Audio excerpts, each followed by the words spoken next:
Hey guys, what's up? I just want to do a real fast explanation of the MIDI template that I have created, as well as the weekend and song templates. So this is just an overarching template video that will apply in any other video related to Ableton. It's currently March of 2019, so this is how we're doing it as of right now. This here is a fairly new thing that I made within the last few months that is really just here to help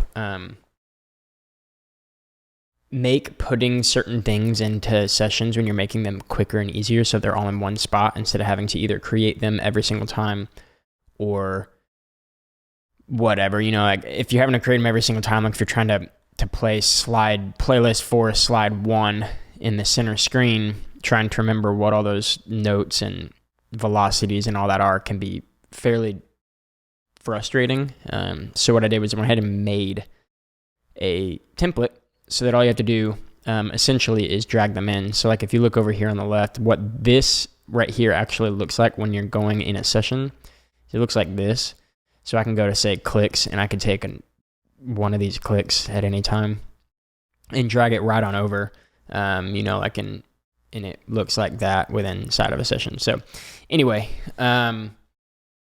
that's all this really is. I'll just walk through it real fast. I have all these different clicks. There's no accented clicks, which are good for just running a click on a loop so that you're not worrying about any sort of an accent that goes along with the song.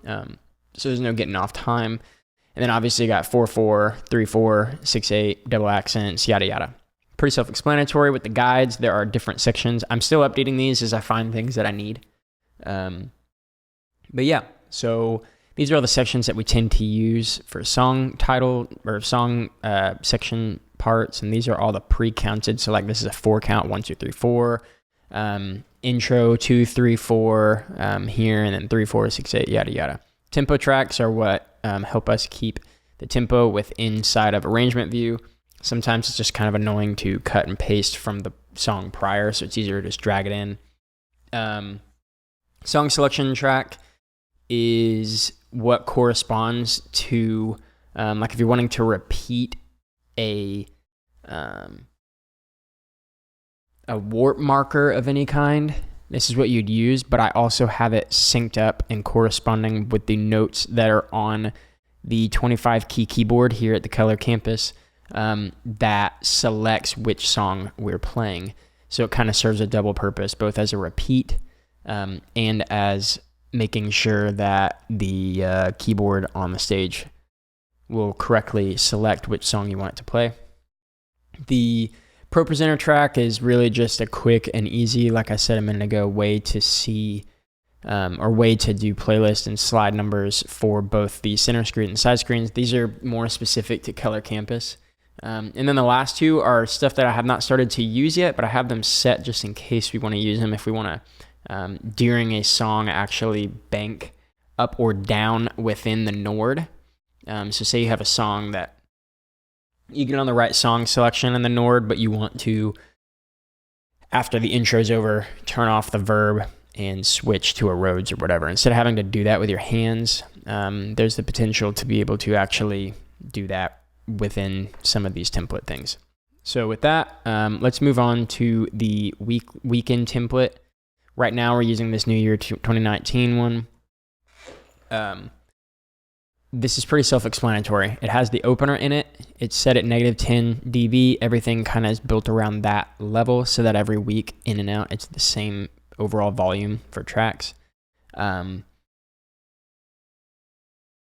beyond that, this is really just the opener, and then you have the MIDI video, which is where we're firing to the MIDI stuff via Wi-Fi off the computer. So this is selecting playlist 2, slide 1 for the side screens. And that's how it works for us here at the Color Campus. And then really you just got a tempo track, which is the one that we talked about earlier, that kind of sets the tempo within arrangement, the click track, and then the guide tracks. So that's pretty self-explanatory. I have it set up to where if you hit the tilde key, it automatically creates a marker, which is just nice for that. And then for a song template, just so that I can show you, this is actually basically everything you just saw, but just without anything else. So what I would do is drag all of the multi-track files in from the multi-track session into here. And then I would actually create a session within this. So like I would cut this markers thing up and start naming it like verse or chorus. Sometimes I just do this, sometimes I do chorus, whatever. So I would do that, and then that would make sure that whenever I save that and bring it into another session or whatever, that all pops up properly and it's easy for everyone to follow along on. So this is just kind of a quick overview of what the templates look like. If anyone has any questions, let me know. Hopefully that explained it well enough. And then the walkthrough of me actually creating a session for a weekend is where most of that gets used on a heavy basis. Hope this helps.